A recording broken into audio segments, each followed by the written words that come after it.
El nombre de esta predicación es Cristo, su obra y nuestra respuesta. Hebreos capítulo 10, versos 19 al 25, leo en el nombre del Señor. Entonces, hermanos, puesto que tenemos confianza para entrar al lugar santísimo por la sangre de Jesús, por un camino nuevo y vivo que Él inauguró para nosotros por medio del velo, es decir, su sangre, y puesto que tenemos un gran sacerdote sobre la casa de Dios, acerquémonos con un corazón sincero, con plena certidumbre de fe, teniendo nuestro corazón purificado de mala conciencia y nuestro cuerpo lavado con agua pura. Mantengamos firme la profesión de nuestra esperanza sin vacilar, porque fiel es aquel que prometió. Consideremos cómo estimularnos unos a otros en amor y a las buenas obras, no dejando de congregarnos, como algunos tienen por costumbre, sino exhortándonos unos a otros, y mucho más al ver que el día se acerca. La semana recién pasada hablamos de la obra de Cristo, de su muerte, su sepultura y su resurrección. Es el Evangelio, ¿no? Propiamente tal. Y desde el Evangelio se desprenden para quienes creen en Jesús un sinnúmero de bendiciones espirituales. Por ejemplo, nuestra salvación, ¿sí? Somos salvos por gracia, por medio de la fe. Podemos tener ahora también, quienes estamos en Cristo, comunión con Dios. Somos parte de su cuerpo, somos parte del cuerpo de Cristo. Y también tenemos la esperanza de la segunda venida del Señor Jesucristo. Solo por mencionar algunas de estas bendiciones espirituales que nos alcanzan por estar unidos a Cristo por medio de la fe. Pero también la obra de Cristo, hermanos, supone cambios en nuestras vidas. Y esos cambios están reflejados en su palabra. Los cambios que tú y yo tenemos que seguir están claramente establecidos en la palabra del Señor. No necesitamos improvisar, no necesitamos inventar nada. Lo que tenemos que hacer es poner nuestra atención en lo que la palabra del Señor nos dice.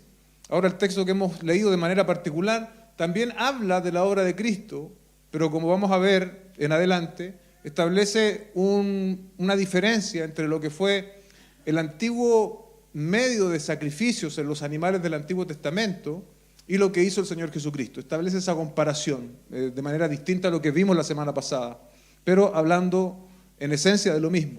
Así que antes de continuar, vamos a orar.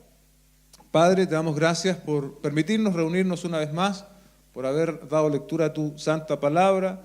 Te pedimos ahora que tú nos guíes, que nuestros sentidos, nuestra atención pueda estar, Señor, hacia tu palabra, hacia lo que tú quieres hablarnos como iglesia local, como individuos, Señor, particulares también. Y esta palabra pueda edificarnos, desafiarnos, Señor, y ser para nosotros un aliento, una conducción, una reforma, Señor, en cada una de nuestras vidas. Te damos gracias en el nombre de Jesús. Amén y amén. El primer punto de nuestra predicación esta mañana es lo hecho por Jesucristo, entre los versos 19 al 21. Dice entonces, hermanos, puesto que tenemos confianza para entrar al lugar santísimo por la sangre de Jesús, por un camino nuevo y vivo que Él inauguró para nosotros por medio del velo, es decir, su sangre, y puesto que tenemos un gran sacerdote sobre la casa de Dios. El autor de la carta a los Hebreos, desde el capítulo 10, más arriba, hace una comparación, como les dije antes, entre lo que eran los sacrificios del Antiguo Testamento y el sacrificio de nuestro Señor Jesucristo. Compara ambas situaciones. Y esto sí o sí debemos considerarlo, pues es gracias a la obra de Cristo, gracias a lo que Él hizo en la cruz del Calvario, que tú y yo podemos vivir nuestras vidas cristianas, que tú y yo podemos vivir vidas agradables a Él. Por la propia iniciativa nuestra, sin Cristo, no hay manera en que tú y yo agrademos a Dios. Es solo gracias a la obra de Cristo. Veamos entonces a través de una breve comparación lo que el autor de la carta a los Hebreos menciona desde el capítulo 10, entre los versos 1 y 18. Primero, establece una diferencia en la naturaleza. Los sacrificios del antiguo pacto eran una sombra de los bienes futuros, dice el texto, ¿sí? Una sombra de una realidad posterior que se iba a realizar en Cristo. En cambio, Jesucristo ya no es la sombra, sino el cumplimiento y la realidad de lo que se había prometido en el Antiguo Testamento. Los sacrificios del antiguo pacto a través de animales eran solamente una sombra, ¿sí? Una sombra, no eran la realidad. La realidad ahora se ejecutó en la persona de Cristo. Respecto de la eficiencia o la eficacia del sacrificio, los sacrificios del antiguo pacto eran incapaces de perfeccionar al adorador. En cambio, dice el texto, que en Cristo un solo sacrificio es eficaz y definitivo para siempre, para santificarnos. En Hebreos capítulo 10, verso 12 dice, pero Cristo, habiendo ofrecido un solo sacrificio por los pecados para siempre, se sentó a la diestra. También el sacrificio del antiguo pacto versus el sacrificio de Cristo afecta la conciencia del pecado. ¿Qué pasaba en el antiguo pacto? Recordaban todos los años sus pecados los hombres. En Cristo dice que Él limpia nuestra conciencia y quita el pecado de manera completa, de una vez y para siempre. Hebreos 10, 14 dice, porque por una ofrenda Él ha hecho perfectos para siempre a los que son santificados, es decir, a los que han creído en Él. Por la ofrenda, por el sacrificio de Cristo, quienes creen han sido perfectos, libres del pecado, su conciencia ha sido limpiada, nuestros pecados han sido perdonados de una vez y para siempre, los que han sido santificados, es decir, apartados. En el antiguo pacto se usaba la sangre de los toros y los machos cabríos, verso 4. Cristo con su propia sangre, perfecta y suficiente, eso está implícito ahí en el texto, lo ha hecho una vez y para siempre. Los sacrificios del antiguo pacto no complacían a Dios, pero Cristo hace la voluntad divina ofreciendo su propia vida. Ahora, respecto de los resultados en los creyentes, los del antiguo pacto no tenían perfección ni santificación completa. En contraste, los creyentes del nuevo pacto hemos sido santificados mediante la ofrenda del cuerpo de Cristo. También otra particularidad es que el sacerdote del antiguo pacto estaba de pie, continuamente ofreciendo el sacrificio una vez al año. Cristo hoy día está sentado a la diestra de Dios, su obra está terminada. La obra de Cristo está terminada. La duración del pacto, el antiguo era temporal y era necesario repetirlo. El nuevo pacto en Cristo es eterno. Y también se promete que la ley de Dios se va a escribir en nuestros corazones. La memoria del pecado, Dios en el antiguo pacto no olvida el pecado y se necesitaban sacrificios constantes. En cambio, en el nuevo dice, nunca me acordaré de sus pecados e iniquidades. Eso es gracias a Cristo. Una manera quizás no perfecta de expresarlo y de resumirlo es que el antiguo pacto fue un bosquejo. En Cristo tenemos la plenitud a través de su obra de redención. Tenemos la plenitud, iglesia. La obra de Jesucristo entonces, esta grandiosa obra que el autor de Hebreos nos quiere mostrar a través de esta comparación entre lo que fue el antiguo y el nuevo pacto, a través de los sacrificios de los animales y ahora el sacrificio perfecto de Jesucristo, supone que nosotros vamos a generar cambios. ¿Amén? El sacrificio de Cristo no puede ser en vano. Debe impulsarnos, debe empujarnos a vivir vidas santas, vidas que quieran agradar al Señor. Entonces ahí volvemos al verso 19 y dice la palabra entonces. En vista de todo lo que yo expliqué ahora muy rápido, el autor dice, entonces hermanos, puesto que tenemos confianza para entrar al lugar santísimo por la sangre de Jesús. Este es el anclaje o el ancla que hace el autor, ¿no? En la palabra entonces. Tenemos, dice, confianza para entrar al lugar santísimo por la sangre de Cristo. De nuevo, en el Antiguo Testamento, el sumo sacerdote tenía permiso para entrar al santuario interior, al lugar santísimo, una vez al año en representación del pueblo. Entraba ante la presencia de Dios para rociar sangre sobre el arca para pagar los pecados. En los tiempos del Nuevo Testamento tenemos acceso a Dios porque Jesús derramó su sangre por nuestros pecados y porque en el momento de su muerte el velo del templo se rasgó en dos desde arriba abajo. Se nos alienta a entrar a la presencia de Dios, hermanos, con confianza. Podemos entrar a la presencia de Dios con confianza. Antes se hacía una vez al año una sola persona con sangre de animales. Ahora los creyentes del nuevo pacto lo hacemos con plena confianza gracias al sacrificio de nuestro Señor Jesucristo y gozamos acceso directo a la presencia de Dios. Nuestro intermediario es Jesucristo. Y Él pagó este acceso a través de una muerte horrible en la cruz del Calvario. Si usted hoy está en Cristo, usted tiene acceso a la presencia de Dios. No importa la situación en la cual nos podamos encontrar, siempre podemos venir a la presencia de Dios. Santiago 1:13 nos ilustra algo muy importante respecto de las situaciones que nosotros vivimos como seres humanos. Porque podemos estar bien o podemos estar muy mal. Podemos estar enfermos o podemos estar con salud. Podemos estar con problemas económicos o con cierta estabilidad. Es parte de la vida. Pero ya sea uno u otro panorama, nosotros los creyentes siempre tenemos que relacionarnos con Dios, hablar con Dios, tener comunión con Dios. Y Santiago 1:13 creo que ilustra bien esto. Dice, ¿sufre alguien entre ustedes? Haga oración, ore, acérquese a Dios si está sufriendo. ¿Estás sufriendo hoy, hermano? Ora. Eso es lo que la Biblia nos enseña. Estás con incertidumbres, estás pasando momentos difíciles en tu hogar, la salud de tus hijos se ha visto golpeada o tu propia salud, estás con problemas económicos, cualquiera sea tu situación. Tenemos la oportunidad de orar. ¿Y sabes qué? Es gracias a la obra del Señor Jesucristo. Pero añade más, Santiago dice, ¿está alguien alegre? Que también puede ser, ¿no? Hay noticias que nos alegran, que nos sorprenden muchas veces. Y dice, si alguien está alegre, cante alabanzas. Pero tanto la oración como la alabanza son formas de hablar con Dios, de dirigirnos a Dios. Podemos entrar confiadamente entonces al lugar santísimo, como que se decía en el antiguo pacto. Podemos entrar confiadamente delante de la presencia de Dios.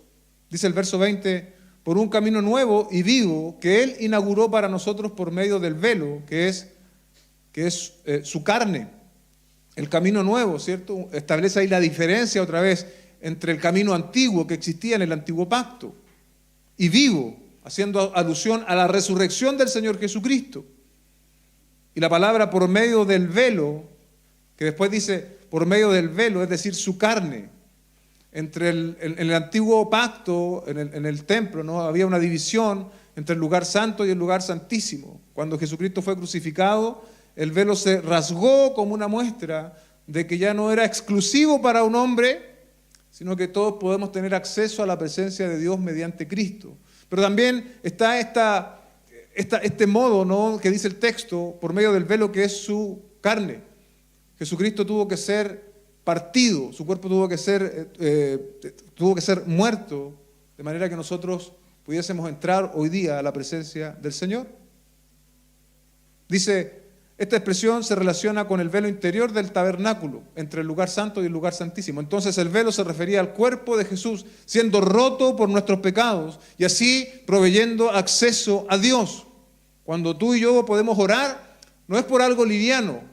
Cuando tú y yo podemos orar y estar con Dios, tenemos que también tener en cuenta lo que Cristo tuvo que pagar para que nosotros pudiésemos hacer eso, amados hermanos.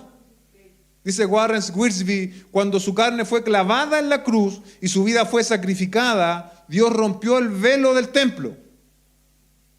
Esto simboliza que el camino vivo y nuevo fue abierto para todos los que creyeran sin excepción. Para todos los que creyeran sin excepción, podemos tener acceso a Dios mismo. La pregunta es si tú has creído en Cristo y su obra. Porque solo si tú has creído en Cristo y su obra tienes este privilegio. Que si bien está claro, ¿no?, cómo podemos alcanzarlo, ya no es algo exclusivo para unos, pero siempre es a través de Cristo. Siempre es a través de Cristo. No hay otra manera en que el hombre pueda acercarse a Dios si no es a través de Cristo. Eso es lo que enseña la Escritura.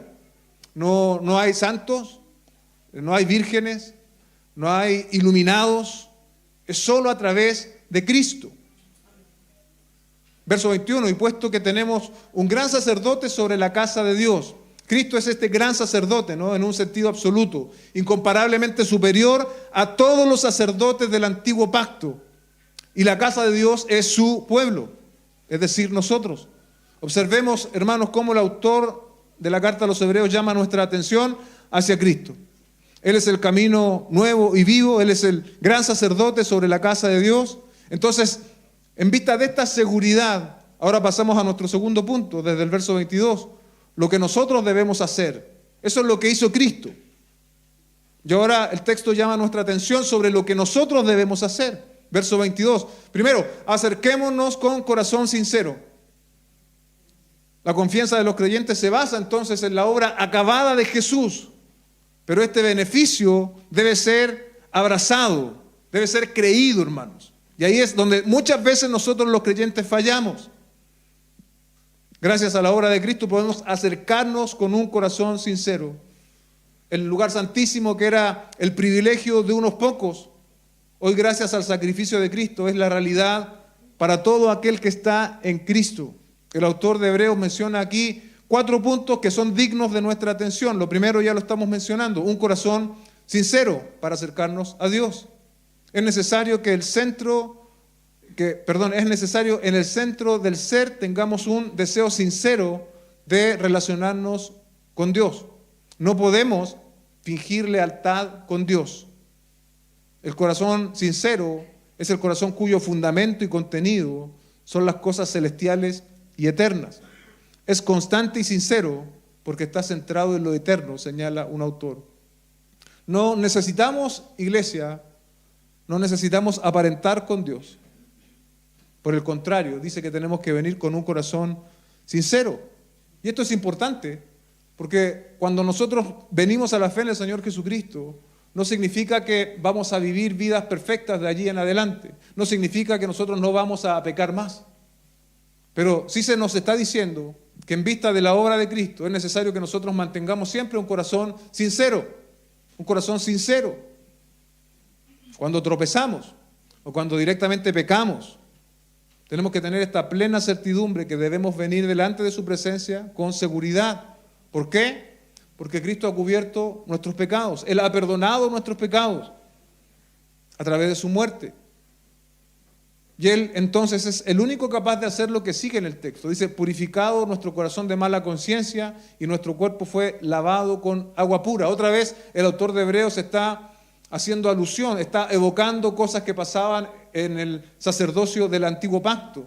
Los sacerdotes del antiguo pacto eran rociados con sangre, eran lavados con agua en su dedicación. Pero como hemos dicho, eso ya es antiguo, eso es una sombra de lo definitivo. Ahora en Cristo de verdad, nuestro corazón ha sido purificado de mala conciencia, de una vez y para siempre, cuando mis pecados han sido perdonados. Y nuestro cuerpo ha sido lavado con agua pura, probablemente ahí haciendo alusión a la obra del Espíritu Santo que nos santifica. La sangre de Cristo purifica nuestros corazones de mala conciencia. Conciencia, amados hermanos, que está arraigada al mal. La conciencia, como se dice hoy día en términos tecnológicos, por defecto, la conciencia del hombre viene arraigada al mal, al pecado. Entonces, el único modo de limpieza para nuestra conciencia es la obra de Cristo. La obra de Cristo. Nada ni nadie más puede perdonar los pecados que nosotros cargamos. Nadie puede purificarnos si no es Cristo. Nadie puede lavar nuestro cuerpo si no es por la obra de Cristo. El agua es simbolismo porque representa al Espíritu Santo que purifica, según enseñan algunos textos. Estas realidades, hermanos, las creemos por fe. Las abrazamos, las creemos. La mala conciencia, como dije antes, es parte del hombre natural. Pero una vez que estamos en Cristo podemos disfrutar de una conciencia limpia. Sobre todo, y por así decirlo, necesitamos mantener nuestra conciencia limpia. En parte por eso creo que el autor dice que tenemos que venir con corazones sinceros. No podemos aparentar con Dios. Yo puedo tener tú puedes creer algo de mí, puedes tener un perfil de mí, pero quien conoce realmente mi corazón es Dios. Pero cada uno de nosotros es responsable de que su conciencia se mantenga limpia delante del Señor. ¿Cómo hacemos eso? Confesando continuamente nuestros pecados, viniendo delante de Él constantemente en arrepentimiento y pidiéndole a Él que nos ayude a santificar nuestras vidas.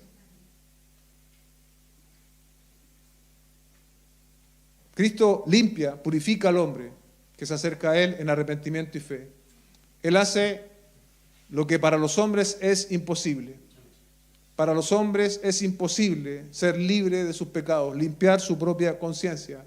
Pero Cristo en la cruz del Calvario sí lo pudo hacer. Dice el profeta Isaías en capítulo 1, verso 18, vengan ahora y razonemos, dice el Señor. Aunque sus pecados sean como la grana, como la nieve serán emblanquecidos. Aunque sean rojos como el carmesí, como blanca lana quedarán. Eso se hace pleno a través de la obra de Cristo en nosotros. Verso 23, mantengamos firme la profesión de nuestra esperanza sin vacilar, porque fiel es aquel que prometió. El término mantengamos firme, los lectores de esta epístola estaban tentados a abandonar la profesión de Cristo y a volver a la adoración del antiguo pacto. Recuerde que esta fue una epístola, bien digo, escrita a los hebreos. Entonces eran judíos que se habían convertido al cristianismo y tenían esta tensión de querer volver a las antiguas prácticas. El escritor no les exhorta a mantener su salvación porque su seguridad estaba en Cristo, no en sí mismos, más bien los exhorta a mantener firme la profesión. ¿Cuál es la profesión? Lo que están confesando de nuestra esperanza, dice Warren Wiersbe. Mantengamos firme entonces la profesión. Me da la idea, ¿no?, que esta es una tarea mancomunada que nos involucra a todos. No dice solo mantén firme, dice mantengamos firmes. Es algo que debemos necesariamente estimularnos los unos a los otros. Todos juntos es una tarea que debemos abrazar. Debemos mantenernos firmes en la profesión. ¿A qué esperanza se está refiriendo el autor, ¿no? Como otros autores, se está refiriendo a la esperanza de la segunda venida del Señor. Porque el verso 25 dice, aun cuando el día se acerca, como veremos posteriormente. Se nos pide, hermanos, entonces que mantengamos firme la profesión en la que hemos creído. La NTV traduce así esto, dice, mantengamos firme sin titubear, ¿sí? En vez de sin vacilar, sin titubear, en la esperanza que afirmamos, porque se puede confiar en Dios que cumplirá su promesa. El mundo, las filosofías, las noticias, las redes sociales, la música, o aún nuestro propio corazón, querrán hacernos dudar de la obra de Cristo, de la obra real y consumada que Cristo realizó. Frente a esta constante tentación o bombardeo, podríamos decir, la palabra nos está diciendo, manténganse firmes sin titubear. Esta palabra, mantengámonos, pone la responsabilidad de nuestro lado. Es decir, es algo que tú y yo tenemos que hacer. Tenemos que mantenernos firmes en nuestra profesión. Esto es un rol activo.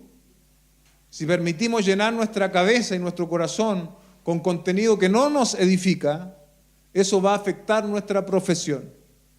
Será improbable que nos mantengamos sin vacilar si tú estás llenando tu corazón, tu mente, de cosas que no te edifican. Dice el verso 23 al final, porque fiel es aquel que prometió. Esto es también un descanso para nosotros. Nuestra firmeza se fundamenta en la fidelidad de aquel que hizo la promesa. Si yo le prometo algo a usted, es probable que yo le pueda fallar. Pero cuando Dios ha prometido algo, tenemos la certeza que Él va a cumplir.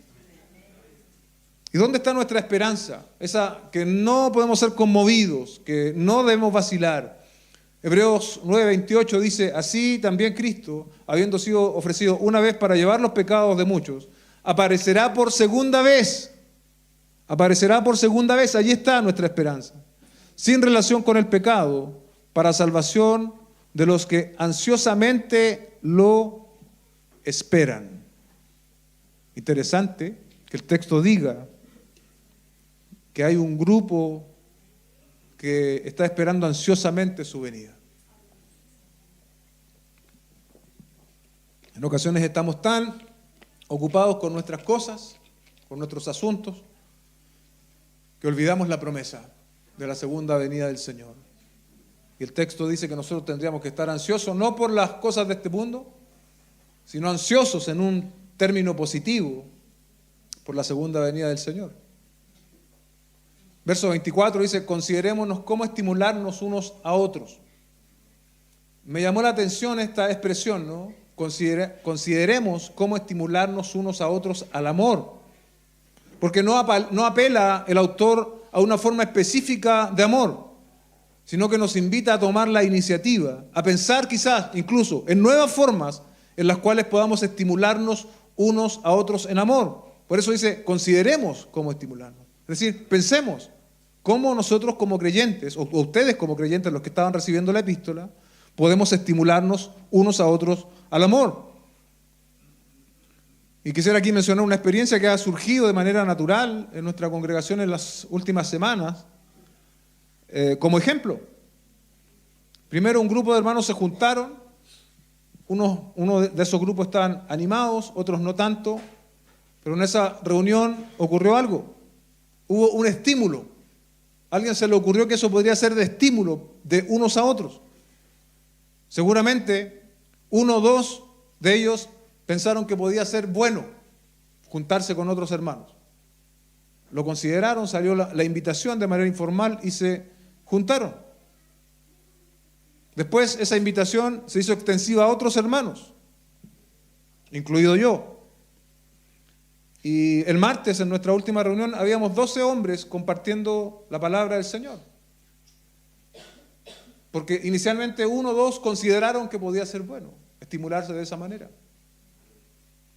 La expresión unos a otros, junto con todas sus variantes en el Nuevo Testamento, aparece aproximadamente 100 veces, imagínate. De estas apariciones, 59 versículos contienen mandatos o exhortaciones directas sobre cómo los creyentes deben tratarse mutuamente. Ahí está la idea, ¿no? Unos a otros. Estas instrucciones abarcan acciones como amarse, Juan 13:34, perdonarse, Efesios 4:32, soportarse, Efesios 4:2, exhortarse, Hebreos 3:13, servirse, Gálatas 5:13, confesarse los pecados, Santiago 1:16. Nos comunica unos a otros la idea clara de que en la iglesia cristiana, en una iglesia local como la nuestra, debe existir interacción entre sus integrantes. Y es una interacción que nos empuja hacia el amor en primer término. Recordemos la definición que el apóstol Pablo da del amor a la iglesia de Corinto, ¿no? Y es precisamente en el contexto de iglesia. Primera de Corintios 13, 4, 7. El amor es paciente, es bondadoso, no tiene envidia. El amor no es jactancioso, no es arrogante. Esas son las características que nosotros debiésemos tener como creyentes entre nosotros. No se porta indecorosamente, no busca lo suyo, no se irrita, no toma en cuenta el mal recibido. A veces nos ofendemos muy rápido, ¿no? El hermano no me saludó. El pastor no me saludó. No toma en cuenta el mal recibido. El amor no se regocija de la injusticia. Bueno, pero eso le pasó porque, no sé, porque no hizo las cosas bien, sino que se alegra con la verdad. Todo lo sufre, todo lo cree, todo lo espera, todo lo soporta. A esa clase de amor, hermanos, es que nosotros debemos aspirar. Este es el amor que modeló de manera perfecta y hasta el límite de entregar su propia vida el Señor Jesucristo en la cruz. Es un amor sin condiciones. El Señor Jesucristo, o más bien nosotros, no merecíamos que Cristo muriese por nosotros. Y es lo mismo que debemos nosotros abrazar al momento de relacionarnos con otros. Muchas veces queremos que el otro haga algo por nosotros. Pero el verdadero amor cristiano no está pensando de esa manera, sino está pensando en cómo él puede amar al otro, porque hace reflejo de la obra de Cristo. No podemos estimularnos unos a otros al amor en el aislamiento voluntario. Dios nos ha llamado a ser parte de un cuerpo funcional, armónico e integrado. Es necesario, por lo tanto, establecer vínculos. Como hemos dicho en otras oportunidades, bajar nuestras defensas y darnos a conocer, tener interacción, involucrarnos los unos con los otros. Pablo ilustra cómo no luce el unos a otros. Primero a los Corintios 12, 20 al 21 dice, sin embargo hay muchos miembros, pero un solo cuerpo. Y aquí está la ilustración. Y el ojo no puede decirle a la mano, no te necesito. Ni tampoco la cabeza a los pies, no los necesito. Ahí usted ve un ejemplo de cómo no es unos a otros. El ojo no puede divorciarse o revolucionarse en contra de la mano, decirle yo no te necesito, ni tampoco la cabeza a los pies. Somos parte de un cuerpo y la verdad es que, hermanos, nos necesitamos los unos a los otros. Nos necesitamos los unos a los otros. Y así, tristemente, hermanos, nos comportamos nosotros muchas veces. Tal vez no lo decimos, pero lo manifestamos en nuestra forma de vida. Diciendo, no, yo estoy bien solo, yo no necesito de nadie. Yo puedo solo. Volviendo a esta idea, ¿no?, de considerar cómo estimularnos al amor. Debemos mirar a nuestro alrededor. Debemos mirar a nuestros hermanos. Y sin lugar a dudas, Dios nos va a guiar de alguna forma concreta a un estímulo en amor, que puede ser distinto, hermano. Puede ser un llamado, puede ser un saludo, una oración, un abrazo, un WhatsApp, una visita. Tú puedes proveer materialmente si tienes la posibilidad a alguien que no tiene. Puedes hacer una invitación tal vez a tomar once, a compartir con alguien.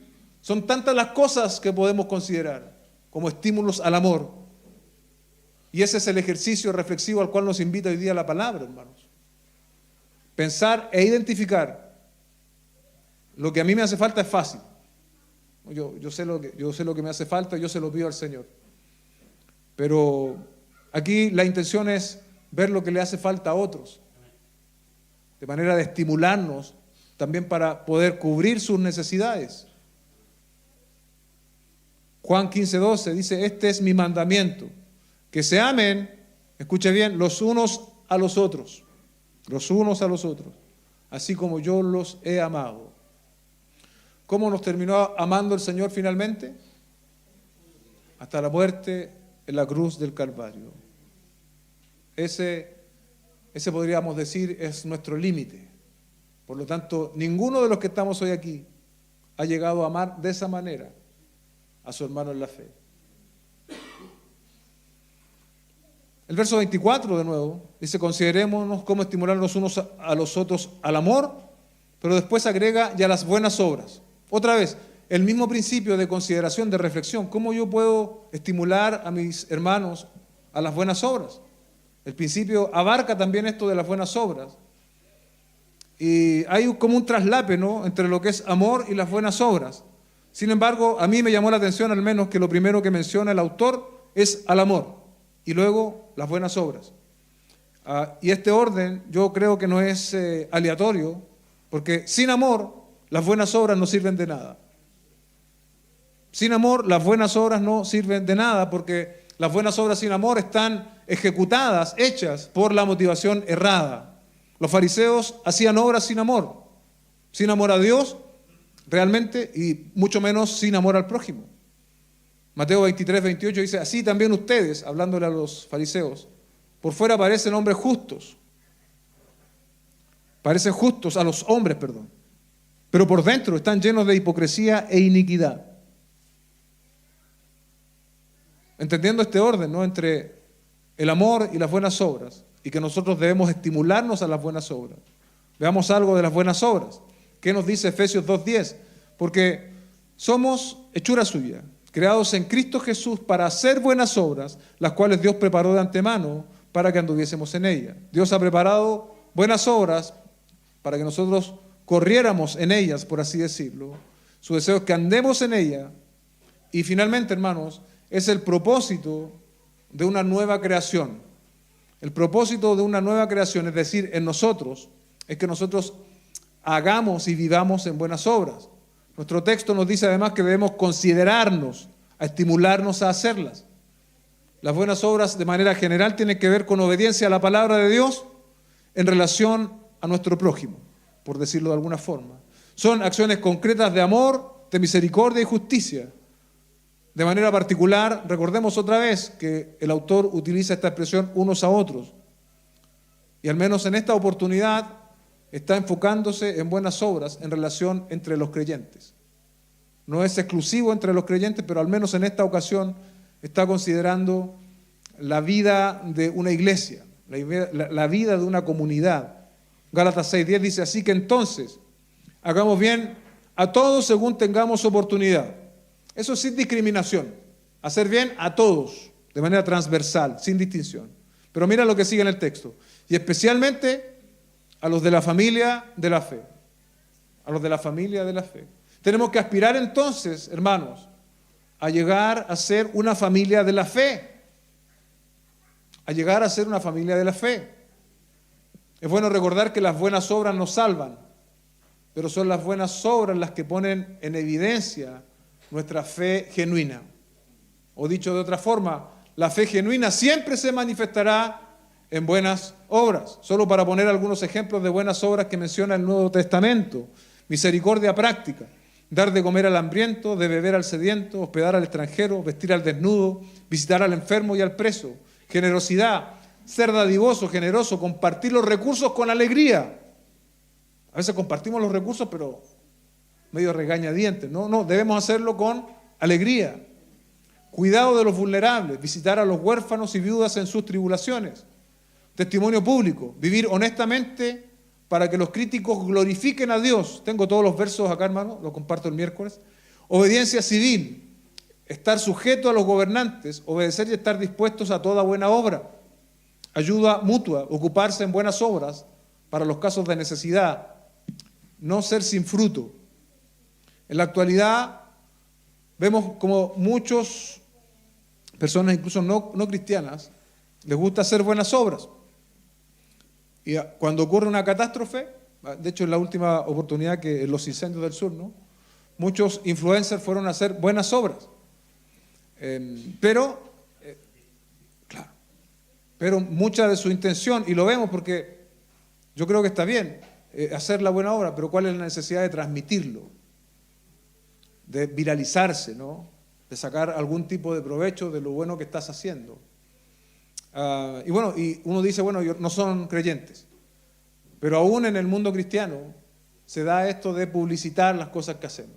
Yo en más de alguna oportunidad he visto que determinado predicador argentino va a beneficiar a familias pobres y hacen un video para promocionarlo, por ejemplo, por dar un ejemplo. Olvidamos por completo lo que dice Mateo 6:1. Cuídense de no practicar su justicia delante de los hombres para ser vistos por ellos. De otra manera no tendrán recompensa de su Padre que está en los cielos. No necesitamos publicitarnos para hacer buenas obras. Finalmente, en vista de la obra de Cristo, también debemos considerar esto último en el verso 25, y no dejando de congregarnos, como algunos tienen por costumbre, sino que exhortándonos unos a otros, mucho más al ver que el día se acerca. Este es el único texto en el Nuevo Testamento, dice un autor, que anima a los creyentes a reunirse para adorar. Este hecho refleja el ambiente histórico de la persecución romana dirigida al cristianismo, una religión que no era aprobada, contra la aceptación relativa del judaísmo, en aquel tiempo una religión aprobada. También puede reflejar distintos días de adoración. Muy pronto, después que la iglesia comenzó a extenderse dentro del judaísmo, los rabís desarrollaron un juramento de maldición que exigía que cada miembro de la sinagoga, el cual involucraba el rechazo de Jesús como el Mesías prometido. O sea, no podían estar de acuerdo con esto, de que Jesús era el Mesías prometido. En ese tiempo, la mayoría de los creyentes dejaron la sinagoga con su programa de los sábados para continuar su adoración dominical con la iglesia. Inicialmente, ya sea por razones políticas, ¿no? Como la persecución en el contexto que el autor a los hebreos está escribiendo, o por razones religiosas. El cristianismo tuvo hostilidad por los paganos y también por parte de los judíos. El autor de Hebreos les dice a los destinatarios, no dejen de congregarse. Puede haber hostilidad política, puede haber hostilidad religiosa, pero no dejen de congregarse. La pregunta para nosotros en esta oportunidad es, ¿cuál es la excusa? ¿Cuál es la justificación que nosotros tenemos hoy para no asistir a la iglesia? Son diversas, ¿no? A veces es cansancio. Lo llamativo con el cansancio es que parece que viene los domingos en la mañana, pero ya el lunes se disipa porque te toca ir a trabajar. Enfermedad. Obvio que hay enfermedades que nos impiden congregarnos. Probablemente será la misma enfermedad por la cual el médico te va a dar licencia. Porque si no puedes venir a la iglesia el día domingo porque estás enfermo, es extraño que sí puedas ir a trabajar el día lunes con la misma enfermedad. Salvo que sea una enfermedad muy contagiosa. Si siempre hay excepciones, no quiero ser categórico. ¿Qué quiero decir con esto, hermano? Que muchas veces fallamos por justificaciones, pero que no llegan a ser verdaderas razones, porque sí pueden haber razones justificadas para no asistir al servicio. Sí, pero lamentablemente muchas veces las justificaciones son solo eso, justificaciones. Nos dice el texto, y esto también es llamativo, ¿no? Lo decía un poco en el comentario original, nos dice el texto necesariamente congregarse en un servicio, aunque el día del Señor, el día domingo, debiese ser para nosotros algo inapelable, idealmente. Pero sí reunirse con otros hermanos en la fe, cualquiera sea la oportunidad, con fines de edificación. Con fines de edificación. Es decir, esto podría correr y alcanzar incluso a nuestro escenario local respecto de las reuniones de Zoom, por ejemplo. Que si bien no nos reunimos de manera literal, sí es una instancia de edificación en la cual, como iglesia local, nos debiese interesar participar por sobre otras cosas que podemos hacer a esa hora, incluso descansar. No reunirse con los hermanos en la fe, en el contexto se había transformado en una costumbre. Es una mala y dañina costumbre. Y si bien es cierto, sabemos que cada creyente tiene al menos un don, aquí también está el otro lado. Porque ¿quién es el principal, quién más se vulnera o quién más se daña al no congregarse? Nosotros. Pero también esta otra realidad es cierta. Cada creyente tiene al menos un don. Y cuando un miembro voluntariamente se deja de congregar, se hace mal a sí mismo, pero también hace mal al cuerpo de Cristo. Pues ese don no está ejerciendo la función con la cual Dios lo dio. Dice Warren Wiersbe, en un punto parecido. Es interesante notar que el énfasis aquí no se hace sobre lo que un creyente recibe de la iglesia, sino más bien sobre lo que él contribuye a ella. La fidelidad en asistir a la iglesia anima a otros y los estimula al amor y a las buenas obras. ¿Cuáles son las consecuencias de no congregarse? Como punto de partida, nos dejamos de exponer a la palabra predicada, dejamos de disfrutar del beneficio de la comunión con otros hermanos en la fe. En consecuencia, nos debilitamos espiritualmente. Y creo que quienes han dejado de asistir por periodos largos a la congregación pueden dar testimonio de eso. Pueden dar testimonio de eso, que el apartarse de la congregación no le hizo bien. Dejar de congregarse es una costumbre dañina, nos privamos de lo que puede suceder cuando la iglesia se reúne, o derechamente de lo que sucede cuando la iglesia se reúne. Lo que pasa cuando nos congregamos es un escenario y posibilidad única. Y aún en los peores momentos de tu vida, no dejes de congregarte. Cuando desees no congregarte, es señal que probablemente más necesitas congregarte. Termina el autor a la carta diciendo, sino exhortándonos unos a otros. ¿Cómo vamos a exhortarnos, bien digo, los unos a los otros si no estamos congregándonos? Es imposible. Eso ocurre en medio de la iglesia, en medio de la iglesia. Y mucho más al ver que el día se acerca. Esto ocurre cuando la iglesia se reúne. Una exhortación formal podría ser esta que estoy haciendo yo esta mañana, ¿no? Pero también hay una exhortación informal, una conversación entre hermanos o hermanas, un consejo, una expresión de fortalecimiento. Eso también es exhortación. Y eso no se va a dar en otros ámbitos de la vida. No se va a dar.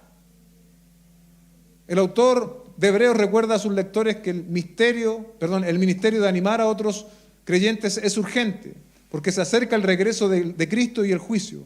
Ellos podían ver señales de la crisis que se acercaba en Judea, una crisis que resultaría en la destrucción de Jerusalén.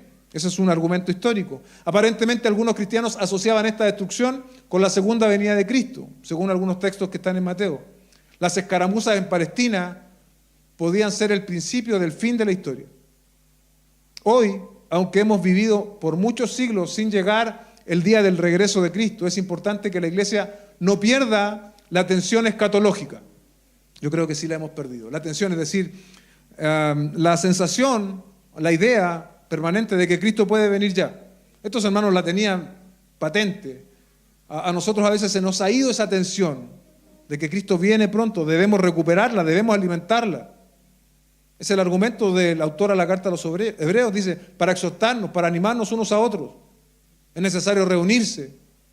Y el factor a considerar que él menciona, teniendo en cuenta que el día del Señor se acerca. Un exhortador por excelencia en el Nuevo Testamento lo encontramos en la persona de Bernabé. Primero tomando al recién convertido Saulo, que muchos desconfiaban de él, lo veían con reticencia, y luego poniéndose en desacuerdo con el mismo Pablo por la actitud de Juan Marcos al abandonar la misión y querer reincorporarlo. Este es un hombre que se puso al lado de los rechazados y de los débiles. Eso es exhortar, literalmente ponerse al lado de otro, hombro con hombro.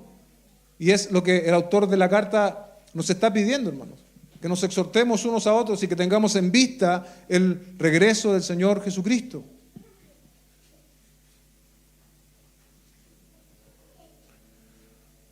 Una pregunta que es interesante que nos hagamos es, ¿qué nosotros haríamos distinto si supiésemos que Cristo viene mañana? O si supiésemos con certeza que Cristo viene la próxima semana. En lo personal, creo que mi compromiso sería mucho más radical y serio, ¿no? No querríamos perdernos un servicio y tampoco querríamos perder la oportunidad de exhortar a otros hermanos. Quizás buscaríamos a aquellos familiares que se han alejado de la fe para compartirles. Pero en el Nuevo Testamento muchos vivían con esta certeza, con esta seguridad de que Cristo vuelve. Y esto les motivaba, les empujaba. Tenemos que también nosotros recuperar eso, hermanos. Cristo viene por su iglesia. Y hay debilitados que necesitan ser exhortados. La obra de Cristo es superior a todo lo que se practicó en el antiguo pacto. Es definitiva y tiene efectos sobre nosotros los creyentes y también tiene demandas para nosotros los creyentes. Somos obras en construcción, pero debemos ser el espejo de la palabra.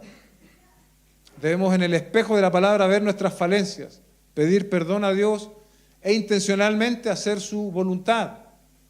Quisiera hacer énfasis en esto desde el 22 en adelante. Acerquémonos con corazón sincero, en plena certidumbre de fe, teniendo nuestro corazón purificado de mala conciencia y nuestro cuerpo lavado con agua pura. Mantengámonos firmes en la profesión de nuestra esperanza sin vacilar, porque fiel es aquel que prometió. Consideremos cómo estimularnos unos a otros al amor y a las buenas obras, no dejando de congregarnos como algunos tienen por costumbre, sino que exhortándonos unos a otros, y mucho más al ver que el día se acerca. Estamos capacitados para vivir, para correr y para seguir todo lo que el verso 22 en adelante nos dice, hermano, en vista de la obra de Cristo. Pero no es aparte de nuestra voluntad. Usted no espere que venga un ángel o recibir una sensación en su corazón que lo tiene que hacer. No, lo tienes que hacer porque la palabra de Dios te lo ordena. No esperes algo extraordinario, un sentimiento milagroso, un fuego en tu interior. Es Dios mismo hablándote a lo que debes hacer en vista de la obra de Cristo. En vista de la obra de Cristo. El Señor, hermanos, nos ayude. Póngase de pie, vamos a orar.